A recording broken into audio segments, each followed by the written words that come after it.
I notice it the moment I step through my parents' front door. Something's off.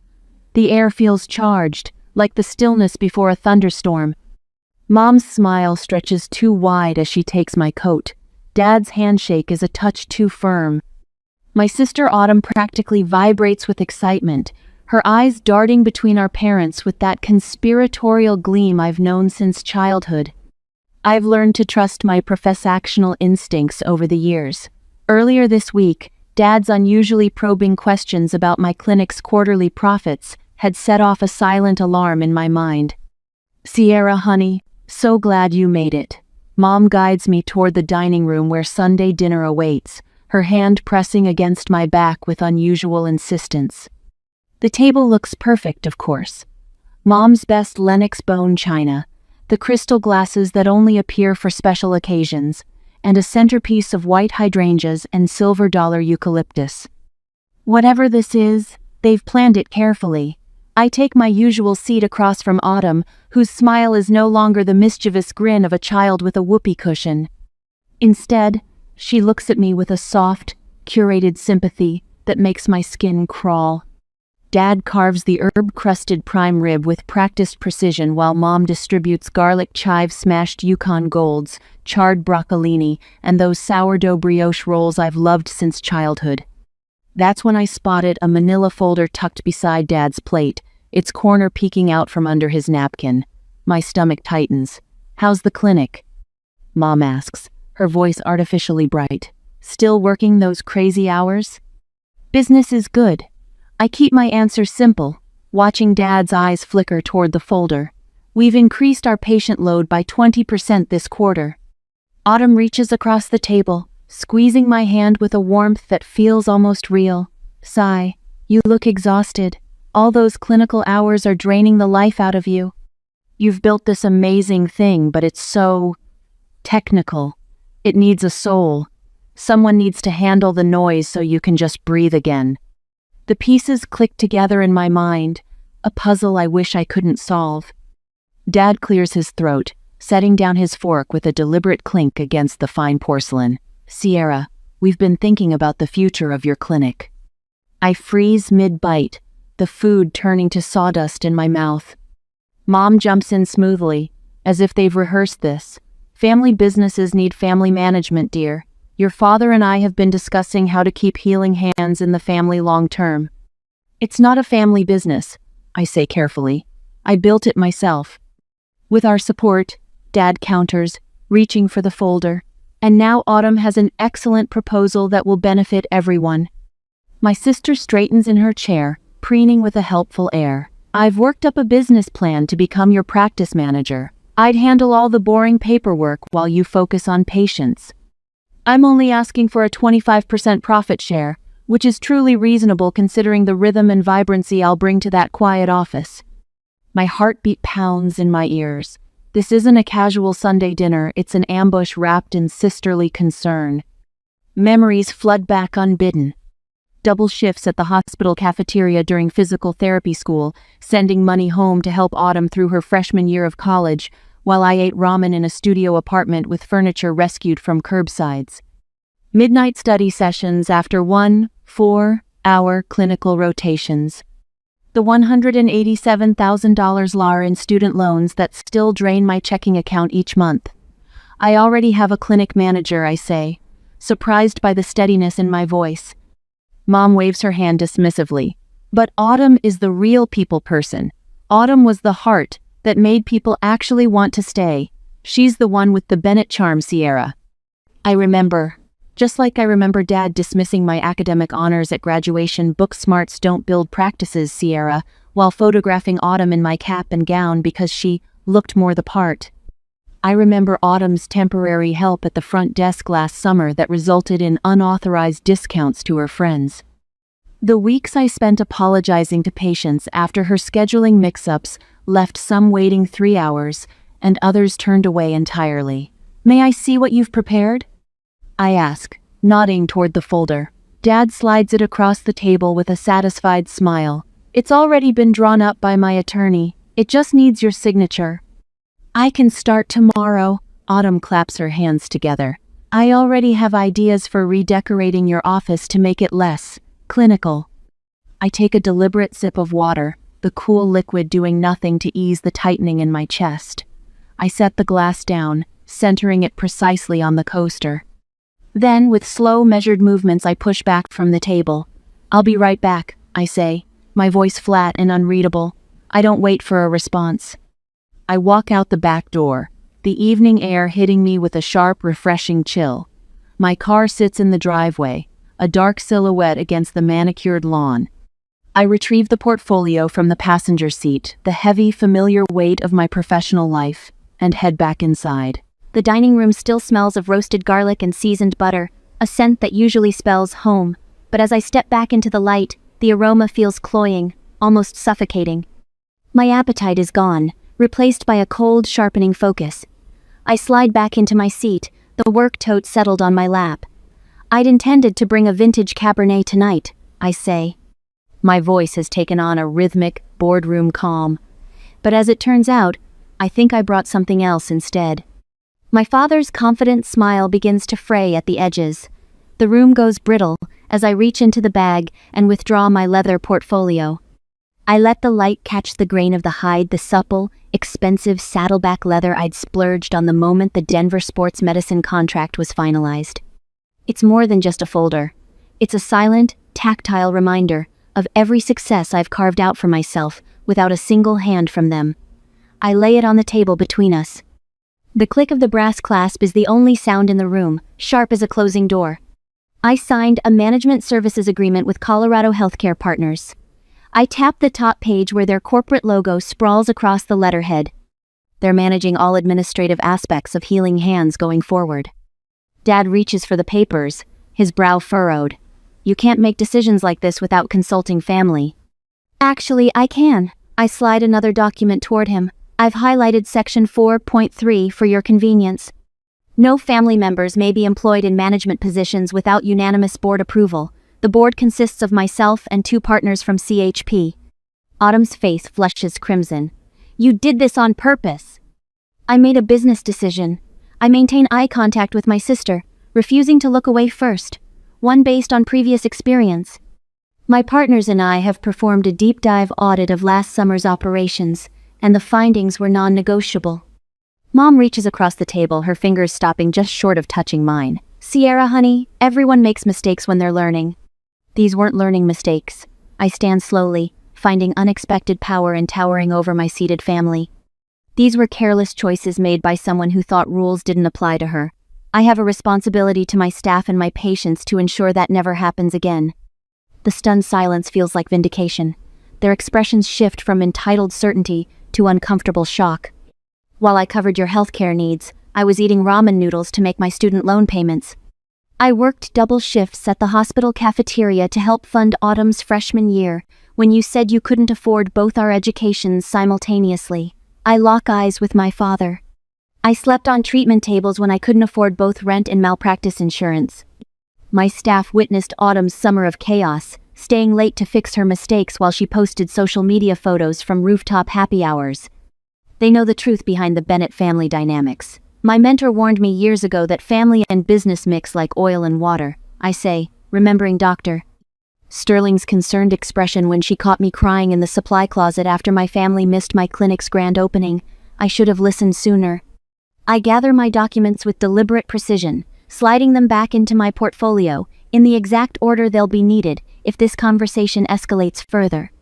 The methodical movement calms me, just like when I organize treatment supplies before a difficult patient session. "We can negotiate." Dad's voice has lost its authoritative edge, replaced by the tone he uses when a business deal starts slipping away, 20% instead of 25%. A trial period. I close my portfolio with a snap. My clinic isn't your piggy bank, it's my career. Mom's hand flies to her throat, a dramatic gesture she's perfected over years of family conflicts. "I never thought you'd put business before family," she whispers. The statement hangs between us, revealing everything wrong with their perspective. In their minds, my success exists to benefit them. My clinic represents not my achievement, but their opportunity. "I'm not putting business before family," I reply, my voice steadier than I feel inside. I'm putting boundaries before exploitation. The slow rotation of the clock brings the quiet of the night, and as the moonlight filters through my apartment window, the shadows of the past return in sharp, painful focus. I think back to my 12th birthday. It fell on a Tuesday in April, unremarkable except for the math test I aced and the single card propped against my cereal bowl that morning. 2 weeks later, Autumn turned 10 and received a gleaming teal bicycle with streamers on the handlebars and a wicker basket. I watched from our front porch as she circled the driveway, our parents clapping with each wobbly lap. "Sierra, take a picture of your sister," Dad called, tossing me his camera. "This is a milestone!" I angled the viewfinder to capture Autumn's beaming face, her hair catching sunlight as Dad steadied the bike seat.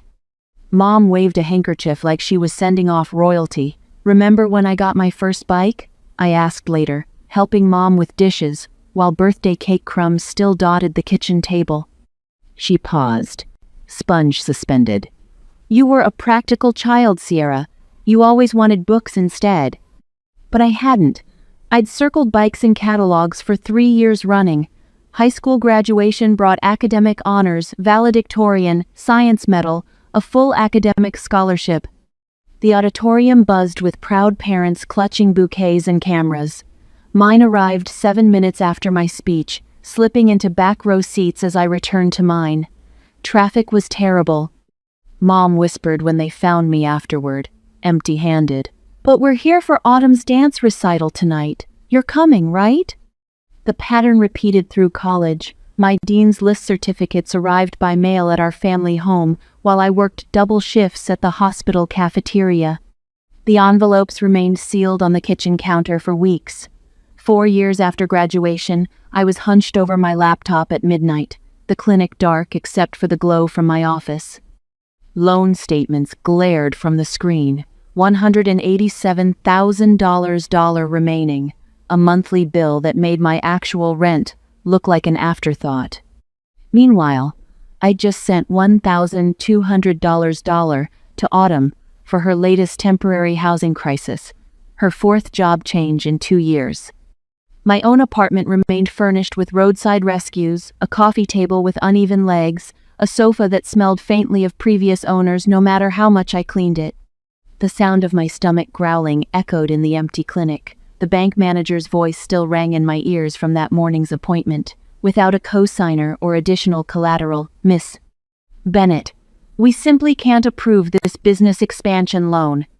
I'd nodded, politely, tucking the rejection letter beside the others in my bag, not mentioning that my parents had refused to co-sign, but had purchased Autumn a new car the previous month because she needs reliable transportation for interviews. The treatment table became my bed that night. I curled onto the paper-covered vinyl, wrapping myself in a patient blanket after 16 hours of back-to-back appointments, followed by insurance paperwork. The cleaning crew found me there at 5 a.m., still clutching spreadsheets. 6 months later, when Healing Hands Physical Therapy finally opened in its own space, no longer just a sublet room my parents stopped by for a fleeting 15 minutes, sandwiched between Autumn's local studio photo shoot and their dinner reservation. "It's nice," Mom said, glancing at her watch. "Like a real clinic." Dad peered at my framed credentials. "Just remember, it's always about the people, not the degrees. Autumn could really help you give this place some life." They left before the small reception began, missing the champagne toast from my 3-person staff and the ribbon-cutting photo for the local business journal. The summer Autumn decided to help out at the front desk became a professional nightmare. Her friends received unauthorized discounts while regular patients found their appointments rescheduled or canceled entirely. Insurance forms piled up unprocessed until late-night hours when I discovered them stuffed into desk drawers. They were so boring. Autumn explained when confronted, flashing that vulnerable look that usually worked. "Besides, they're just old people with Medicare. They don't have anywhere important to be." I was just trying to bring some joy to the waiting room. After she left, I spent weeks making personal calls to every affected patient, rebuilding trust one apology at a time. The turning point came unexpectedly during a meeting with a regional provider representative.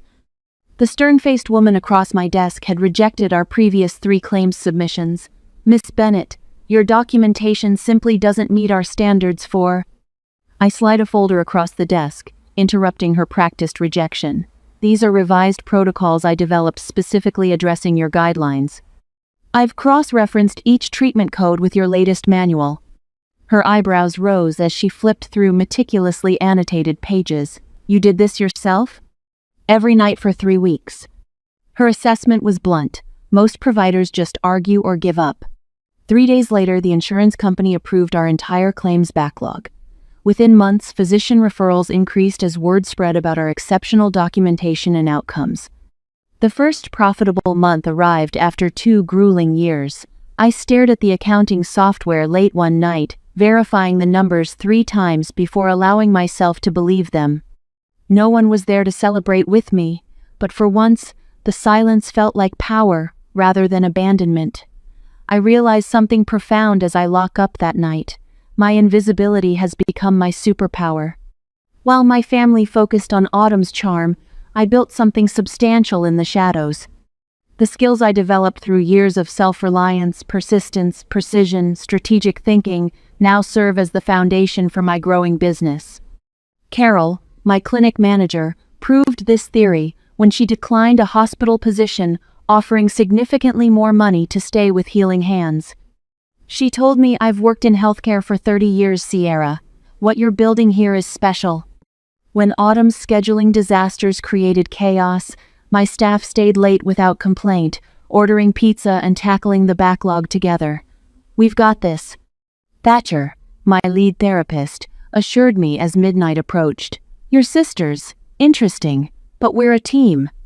Every Friday morning, our staff meeting begins with each person sharing both challenges and victories. Every voice matters. The cleaning staff included a stark contrast to family gatherings where my input was routinely dismissed or interrupted.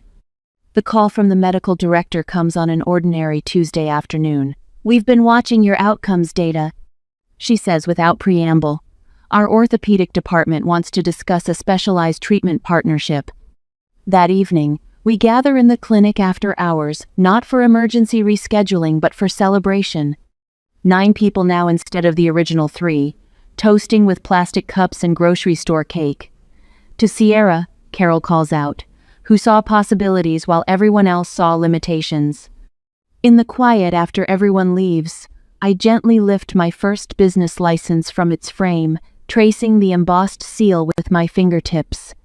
Tomorrow, I'll rehang it in the expanded reception area, a reminder that being overlooked sometimes allows you to build foundations no one expects to stand.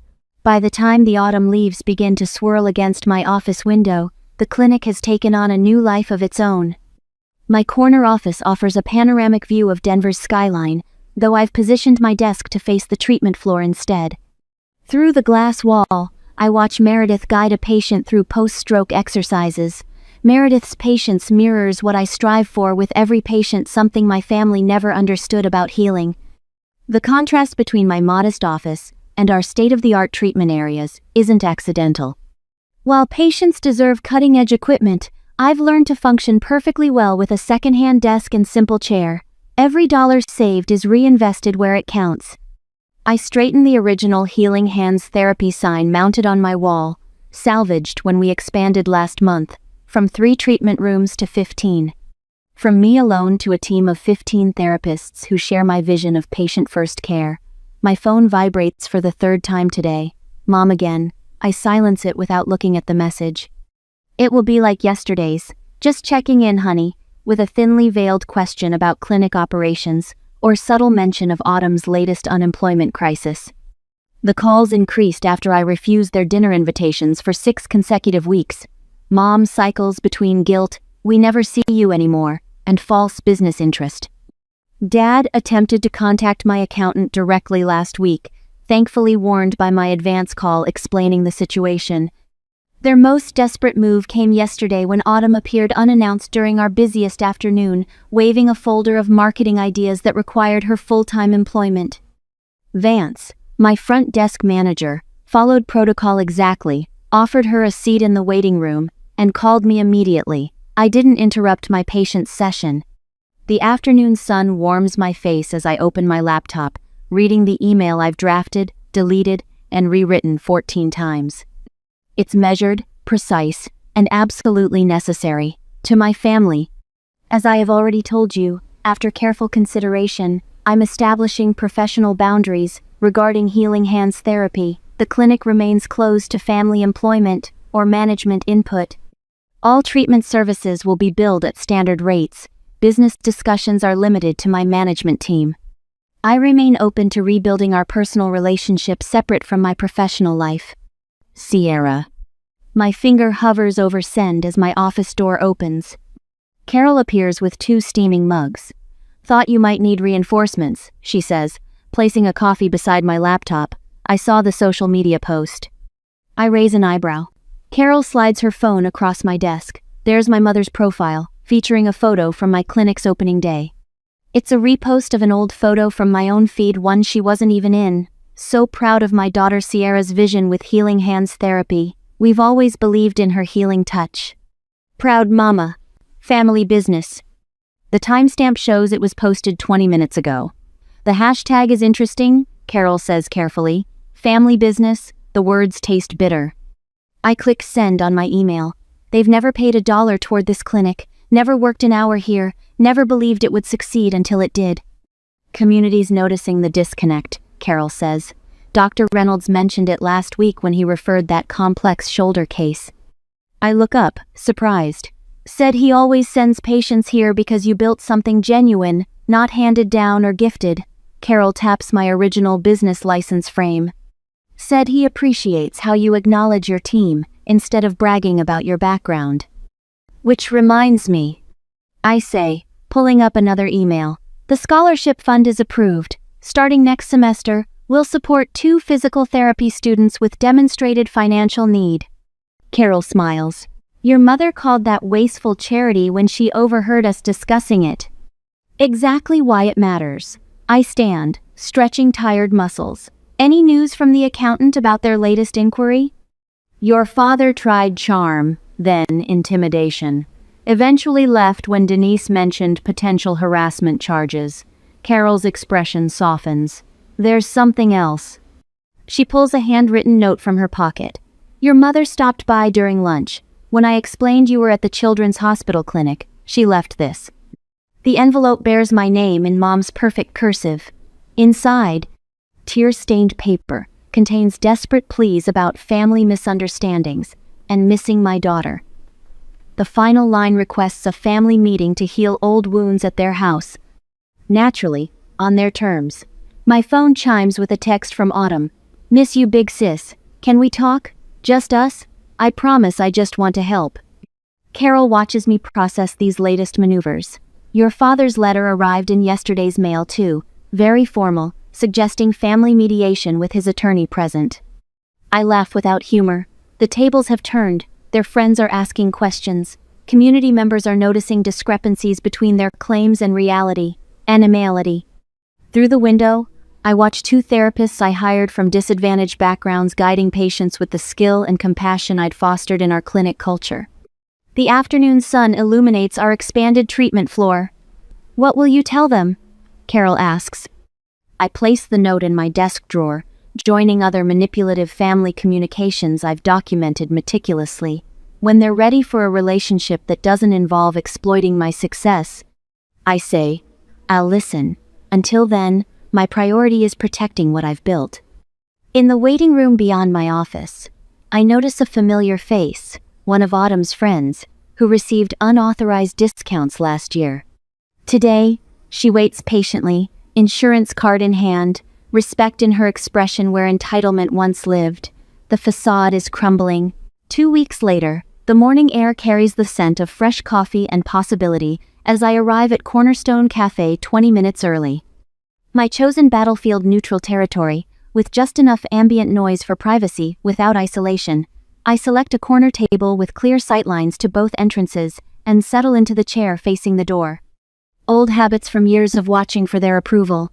I arrange my leather portfolio precisely in front of me, its weight reassuring.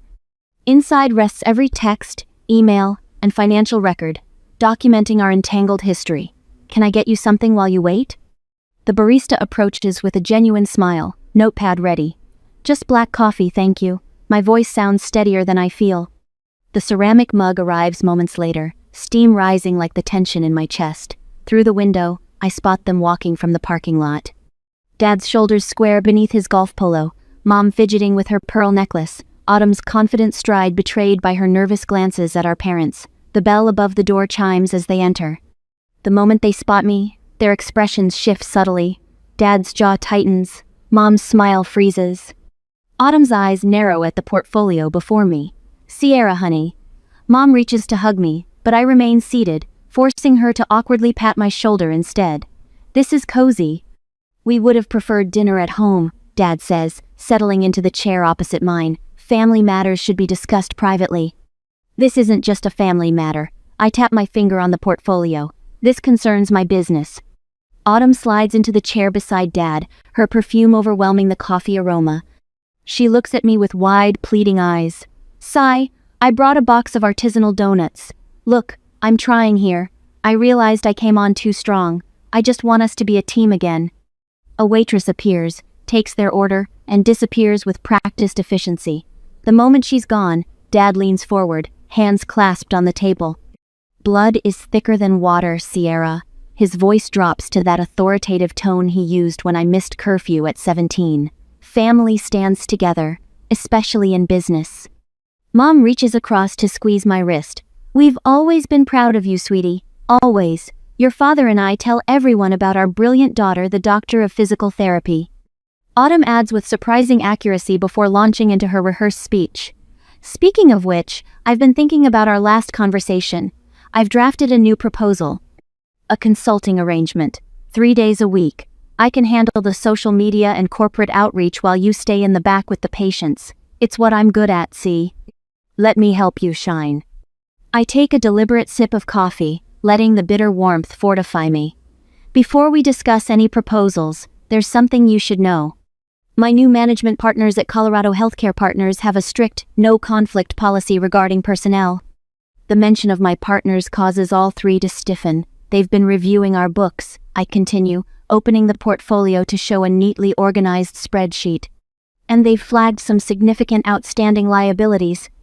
In order for the board to even entertain a discussion about a new hire, especially one with a history of administrative errors, the clinic's balance sheet must be cleared of all personal debt. It's a prerequisite of our insurance bond. Dad's face flushes. What are you talking about? This is an itemized list of the free treatments and personal loans I've provided to this family over 4 years. Market value, $42,735 for treatments. $16,450 in personal loans to Autumn that were never repaid, totaling $59,185.